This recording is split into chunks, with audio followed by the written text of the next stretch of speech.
ஏய் ஹலோ என்னாச்சுடா? அவனை வெளியே கூப்பிட்டு விடுங்கடா. அவனை வெளியே கூப்பிட்டு விடுங்கடா.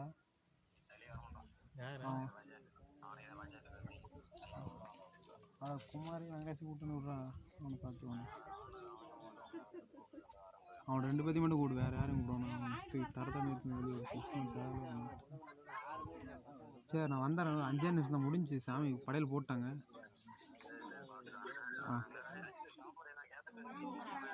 அதே தான் விரவு கேட்குறாங்க அஜித்து. விரவு இருந்தாலே போதுன்றாங்க. விரவு தான் வேணும். கொண்டாந்து நெருக்கிறியா?